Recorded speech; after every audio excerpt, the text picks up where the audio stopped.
Hello, everybody, and welcome to the first Old North State Politics.com vlog or video log. I'm Michael Bitzer, a professor of politics and history at Catawba College, and I'm joined today by my fellow contributors and distinguished political science colleagues, Dr. Chris Cooper from Western Carolina University in Cullowhee, North Carolina, Dr. Whitney Ross Manzo from Meredith College in Raleigh, North Carolina, and Dr. Susan Roberts from Davidson College in the lovely hamlet town of Davidson, North Carolina. Now, we're all scholars and teachers of American politics, and especially we have love and interest in Southern politics. So when the AP, the Associated Press, ran a story entitled "Democrats, Biden Look to Accelerate Southern Political Shift," we thought it might be a fun topic to just chat through the dynamics that we're all seeing in the South and the region's role in the upcoming 2020 general election. Bill Barrow's article starts off, quote, "From Mississippi retiring its state flag to local governments removing Confederate statues from public spaces, a bipartisan push across the South is chipping away at reminders of the Civil War and Jim Crow segregation. Now, during a national reckoning on racism, Democratic Party leaders want those symbolic changes to become part of a fundamental shift at the ballot box." Susan, I want to start with your thoughts about the article, and more importantly, what do you see as the role of the South in our nation's politics in the 2020 election? Sure, I think that much of it depends on how you define the South. And I think in the article, they were talking about the South defined as Confederacy. And then you can also look at the solid South, the safe South, and the new South. So I think it depends on how you define Southern. I'm not sure I agree with the bipartisan chipping away. That makes it sound, the article makes it sound like it was very intentional rather than a reaction, because Nikki Haley, I don't know how many years ago, took down the Confederate flag from the state capitol, and that didn't get us too far in terms of bipartisan politics or two-party system in the South. So I think some of it is how you define it. And I think they were looking at it as the Confederacy. And there are many more ways to look at it if you throw in other factors as well. Okay. Whitney, how would you define the South? Well, a long time ago when I took Southern politics, it was similar to what Susan was saying. You define it based on who's in the Confederacy. But I think that the traditional South in Americans' minds has gotten smaller and smaller over time as more people from outside of the region have moved to the region. And we talk about like Virginia and North Carolina and even Texas as non-natives have moved into the region. They've made it less and less of what you think of when you think of bow ties and seersucker suits. Chris, how would you envision the South? You know, I spent a lot of time trying to grapple with that question. So I've looked at it a lot of different ways over the years. Looked at it some in terms of the old Confederacy, as everybody talked about. For one project, actually sort of mapped the South based on business names. So we looked at businesses that started with Dixie or Southern in their name and looked at kind of how those had changed over time. And what we found was that gives us very different pictures of the South. We've looked at it in terms of kind of political opinions and kind of what attitudes hold Southerners together. So I don't think there is one South. I think Jim Cobb, a kind of noted historian, not a kind of noted historian, a noted historian at the University of Georgia, talks about this a lot. And I think where he comes down is there is no one South. And so the act of trying to understand what is the South is an important one, but we're not going to come to kind of one answer. Yeah, and Chris, that kind of leads me into the next question, because you co-authored a book called "The Resilience of Southern Identity: Why the South Still Matters in the Minds of Its People." And typically when people talk about or think about the South politically, they think of a Republican stronghold. Right. What stands out to you about the dynamics and the identity of the South, and how Republican is this region? Yeah, no, it's a great question, Michael. So a couple of things come to mind. First, I think just the notion that we're talking about a Southern politics, we have to acknowledge is somewhat of a kind of a controversial topic. So my co-author Gibbs Knotts and I argue that there is a Southern politics and that there is still a Southern identity. But at the same time, it's not necessarily one Southern identity. And I think one problem that we've had in the study of Southern politics is when people think of Southern politics or the South, they tend to think about the white South. And so one argument that we've made and sort of used a lot of data to demonstrate is that African Americans today hold Southern identity at least as high levels as whites do. So this is not a monolithic region. This is a diverse region. By some metrics, it's the most diverse region in the country. To your second part of your question about how Republican is the region, I think, again, it's not just one region. So the article mentions North Carolina is becoming a two-party state. I would argue North Carolina has been a two-party state. And the last time it was a one-party state, it was a one-party Democratic state. So I'm not sure that we've ever really had a one-party Republican North Carolina. Obviously, if you look at states like Florida, you look at states like Virginia that have had two-party competition for a while. Also, kind of last thing on this question in general, and bringing back to the monuments question, getting rid of these monuments or getting rid of the flags, for example, in Mississippi, I think it's important to note what a kind of Southern deal this was. So certainly they did decide to take the Confederate flag off of the Mississippi state flag, but it was a deal. It was, we had to put the phrase "in God we trust" on the flag. So the only rule for the new Mississippi flag is two rules. One, no Confederate flag. Two, gotta have "in God we trust." So there is still a Southern politics, certainly, and I would argue in most of the region, it is a bipartisan Southern politics. Susan, you've observed North Carolina politics for a long time. Do you see that play out in this state as well? Well, I'll have to say this. Is anybody else a native North Carolinian? I'm a native South Carolinian, so Well, South Carolinian. or Southern cousins. North Carolina motto, thank God for South Carolina. That's right. I think that some of it is, when they talked about Obama, it was demography is destiny. And I don't know if that's going to play out in the South or in North Carolina. But I think it's interesting to see, people are trying to figure out, is it delegate-rich states, Florida, Texas, Georgia, North Carolina, or is it more the microcosm? Because people have looked at North Carolina as the bellwether. Is Georgia now a bellwether state? I've never really been comfortable with thinking you can, quote unquote, turn Texas blue.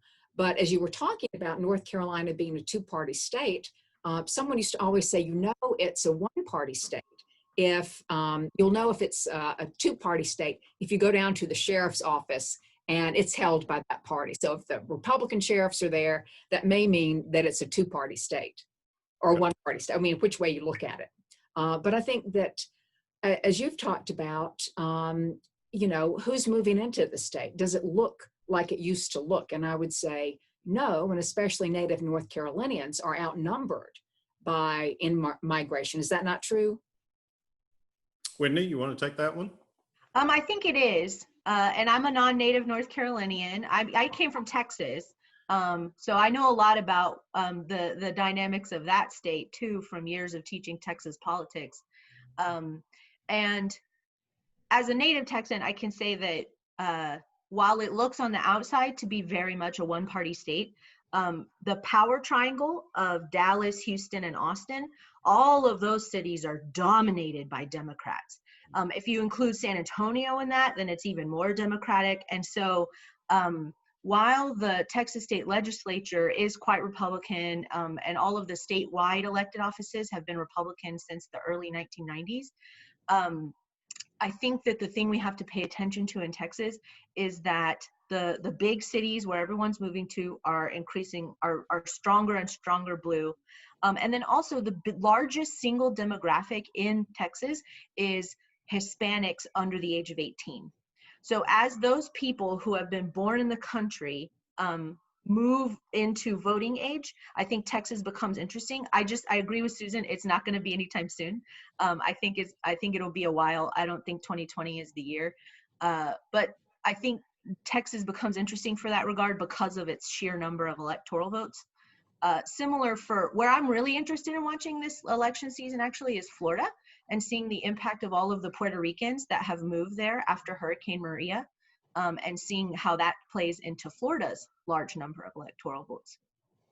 It will be interesting to kind of watch that I-4 corridor. I mean, Susan McManus, who was kind of the dean of Florida politics down there, really talks a lot about that stretch and the influence of Puerto Ricans in the state's dynamics and the state's politics. We briefly mentioned Georgia. And as we're taping this on Wednesday, July 8th, the Cook Political Report came out with a new electoral scorecard and has moved Georgia into toss-up at the presidential level. So, you know, this transition is really going to be fascinating and dynamic to watch in real time to see it play out. Whitney, you've made mention of this, but one of the key observations in the AP article makes that many Southern electorates are getting younger, they're less white, and they're more urban, just as you mentioned with Texas. And to quote it, thus likely to embrace President Donald Trump's white identity politics. You work specifically with the Meredith poll, and how are you thinking about the South's dynamics this election year, especially when it comes to demographics? Well, we actually discovered something by accident through the Meredith poll. We were trying to see if there are generational differences. I mean, we kind of know that there are generational differences in political views, but we wanted to demonstrate, okay, really, if we cut it down, how are the generations different across political views outside of the traditional, as you get older, you must become more conservative. And so we found that, interestingly, in Gen Z, the women are the most self-reporting progressive that we've seen ever. Very, very left-leaning. While the men in Gen Z were reporting pretty traditional views, similar to silent generation voters, which are the oldest voters in the electorate. And so this was a tiny finding. We didn't have too many Gen Z respondents. We had like 50 in that poll. So we decided to field a Gen Z only poll and see, like, okay, what do we find here? And what matters for this is Gen Z as a whole is very, very either independent or Democratic. The traditional strongholds for Trump and Republicans are white men, and the white men among Gen Z are pretty evenly divided between Republicans, Democrats, and independents. Gen Z also tends to be a little more educated, like they're on track to become an educated generation. And so the older members of Gen Z tend to have gone to college. In our sample, only 22% of self-reporting Gen Z hadn't had any college at all. So, and we know that educated voters tend to go liberal. And so I think that there are a lot of key factors among the demographics in Gen Z that just cut against Trump regardless, never mind all of the social issues or the identity politics that have come to characterize this campaign. Interesting. Chris, do you think the South is ultimately going to be driven in this demographic destiny, kind of in a sense of electoral politics? You know, I don't know about demographics or destiny, but certainly demographics have an influence, right? And it's going to matter. I think the generation stuff that Whitney was just talking about is fascinating, and thinking about how that's going to change the South versus how that's going to change other regions could be key. At the same time, I think race relations in the South, you know, Vioki talked about this in 1949, as every student of Southern politics knows. We can't get away with talking about Southern politics without mentioning Key. So I'm surprised we made it 12 minutes. That's a requirement. That's right. And so I think you can still see some of those same patterns that are playing out in Southern politics today. So there's a fascinating recent book that I know these folks are familiar with called Deep Roots, that talks about how the legacy of slavery is actually felt today in our current politics through this process they call behavioral path dependence. So the idea is that these places kind of had a political culture and a culture of race relations built around them during the time of slavery that we're still dealing with today. So yes, demographics matter. Yes, these shifts matter. Yes, migration patterns matter. But some of these old issues are certainly still at play in Southern politics.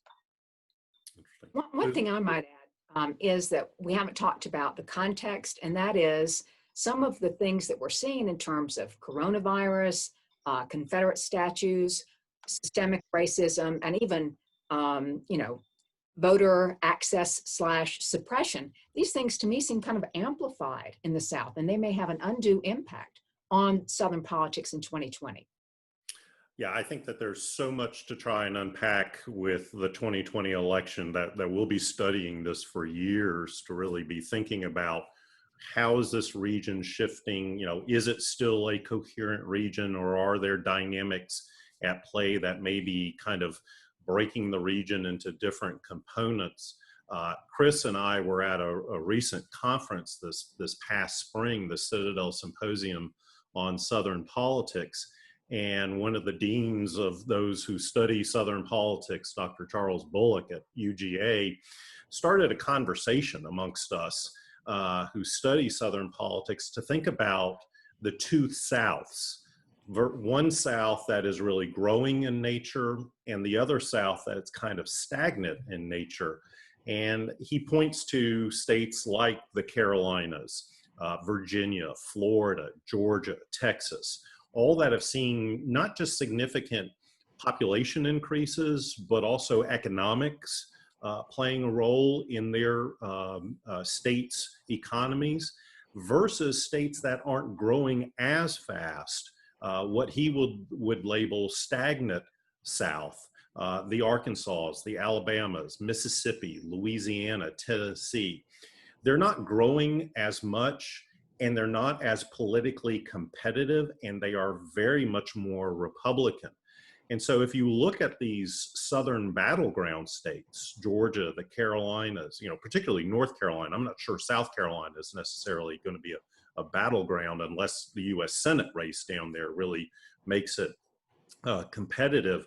But maybe we need to start rethinking the region as a whole and thinking about more ways to kind of look at this swath of states that really has had an impact on things. And as we've mentioned, the migration patterns that the article also talks about, whites moving in from other parts of the nation, Black African-American families doing a reverse Great Migration, their grandparents having left the South due to lynching and segregation. Now their grandchildren are coming back to the South. And the growing Latino population, as Whitney talked about, particularly in Texas. Do we need to be more specific? As a grad faculty member of mine would say about research questions, do we need to be specific about what we call the South and what the South is? Whitney, I'll start. Go ahead, Susan. Go ahead. Well, you guys follow state legislatures more, and I think when we talk about demography, but I think also sometimes the South has been defined by who controls the governor's mansion and the state legislature. So North Carolina, even though we had growing progressives and growing stronger urban areas, the state legislature, when there was a trifecta, really defined Southern politics for North Carolina. And how do you think that plays out in terms of the state legislatures and the laws that they can pass, access to abortion, same-sex marriage? How much does that define the South? And I don't follow the state legislatures as much as the three of you guys. Yeah. Whitney, what do you think? Well, I have a friend at UNC, Rebecca Kreitzer, who studies policy diffusion, and she specifically studies the abortion laws that you're referring to, Susan, and how they've diffused among the South. And so I think that what she was studying specifically is the language that they use to get the bills passed, and how it's changed from a we need to protect the unborn to a we're trying to protect women.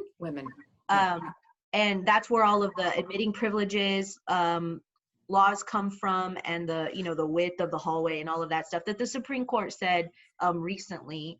They struck down that Louisiana law. But that specific language was diffused among the South. It was what you were talking about, where similar Southern states have similar ideologies said, hey, that was a success in Texas, maybe let's try it here, or vice versa. But it was also used a lot in some Midwest states. And so I don't know, it becomes tough, because trying to define the South as a region when the demography has changed so much is interesting. But I just wanted to go back real quick, Michael, to what you were talking about the 2020 election. As a methodologist, I would say it's going to be really hard to draw any conclusions from 2020 given COVID. I mean, we're in a once in a lifetime political event here. So no matter what happens in 2020, I don't know if we can use it as any kind of comparison point, because who knows who's going to get to vote, all of the mail-in drama.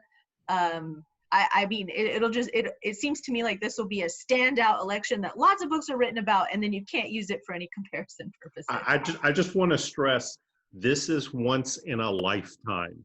We don't need another COVID pandemic hitting the country necessarily again. Chris, final thoughts. I think just on some specific races and kind of how parties are changing, I guess I would just kind of put a call out for folks to think, maybe move the goalpost back a little bit for some reasons that Whitney just brought up. And I think just in general, party building doesn't happen overnight. And I think some of these races right now that are seeing huge dollars come into places like South Carolina. So there was a headline maybe 2 days ago that said Cal Cunningham in North Carolina had raised like a record amount of money in the second quarter. And the next day it comes out that Jamie Harrison in South Carolina doubled the record amount that Cal Cunningham had just raised. So clearly Democrats are putting money into South Carolina. That race is still likely to be a Republican race. But what does that mean going forward? I think the Democrats really blew it for decades, frankly, in ignoring the South, trying to, in the name of one book, whistle past Dixie. I think the South is the largest region of the country. People need it to win. So yes, let's pay attention in November, but let's think about how parties build over time. Yeah. Well, this has been a great conversation. I want to thank Whitney, Susan, and Chris for their time today. And thank you all for watching our inaugural vlog. If there's something that strikes our fancy, we'll do another one in the near future. I also want to say thanks, as always, for checking out oldnorthstatepolitics.com. We hope to see you soon. Thanks.